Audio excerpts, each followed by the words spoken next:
ऐसी चीज़ों को अपने हमको बच्चों से दूर रखना पड़ेगा।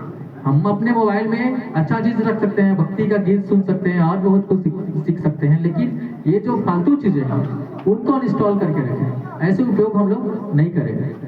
अब तो टेलीविज़न चला गया, नहीं तो लोग पहले टेलीविज़न देखते थे, सीरियल बहुत आते थे, लोग सीरियल देखने के आदी हुआ करते थे। हमारे घर में भी बहुत सारे ऐसे। तो सीरियल में हम लोग क्या सीखते हैं? कुछ नहीं। आपस में महिलाएं पुरुष लोग लड़ते रहते हैं, उसका ये तो उसका वो, कौन सा कलर की साड़ी पहनी है, कौन सा ये पहने हो वो पहने हो, बस यही तो देखते रहते हैं हम लोग सीरियल में। क्या जानते हैं और इससे कुछ हमको थोड़ी मिलता है। तो ये सारा चीज जो है ये दुष्परिणाम है हमारा, इसको हम सबको रोकना पड़ेगा। हमारे बच्चे में संस्कार कैसे आए? एक बच्चा पैदा कर देना, बच्चा पैदा करने के बाद हम लोग बहुत बड़े आदमी नहीं बन जाते, ये प्राकृतिक नियम है। सबसे बड़ा धन है, कहा जाता है, बुजुर्ग हमारे कहते हैं कि पुत्र कपुत्र तो का धन संचय, या पुत्र सपुत्र तो का धन संचय। मतलब ये है कि हम लोगों ने अगर हमारा पुत्र अगर सपूत है तो हम लोग को तनिक भी चिंता करने की आवश्यकता नहीं है, लेकिन हमारा पुत्र जो है वो संस्कारवान बने, उसके कारण हमारा जो माथा है, वो हमारा जो सिर है वो ऊंचा रहे। ऐसी भावनाएं हमारे अंदर आनी चाहिए। ये कब होगा?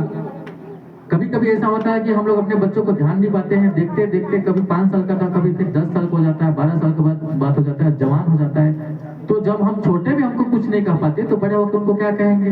हम कुछ नहीं कह पाएंगे। फिर तो हमारे हाथ से निकल गया, तो बोलते हैं अगर हाथ से लेकर निकल गई, बातें नहीं सुनी हमन, काहे सुनेगा? आप जब सुनने के लायक था तब तो उसको सुना नहीं पाए। आप अपनी जिंदगी में, रोजी रोटी में, सारी चीजों में व्यस्त थे।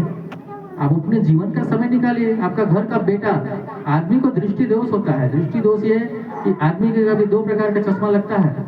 एक लोग ऐसे होते हैं, ऐसे करके देखते हैं, देखिएगा दूर का चीज को ऐसे करके देखते हैं, कुछ लोग ऐसे करके देखते हैं, तो दृष्टि दोष होता है।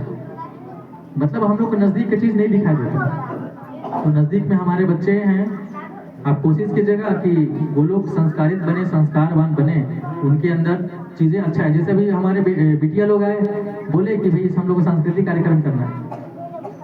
इससे अच्छा ये होता कि उनको एक गीत याद होता, अपनी भाषा का, अपनी पाठ्य पुस्तक का श्लोक याद होते, गीता का कोई दोहा याद होता।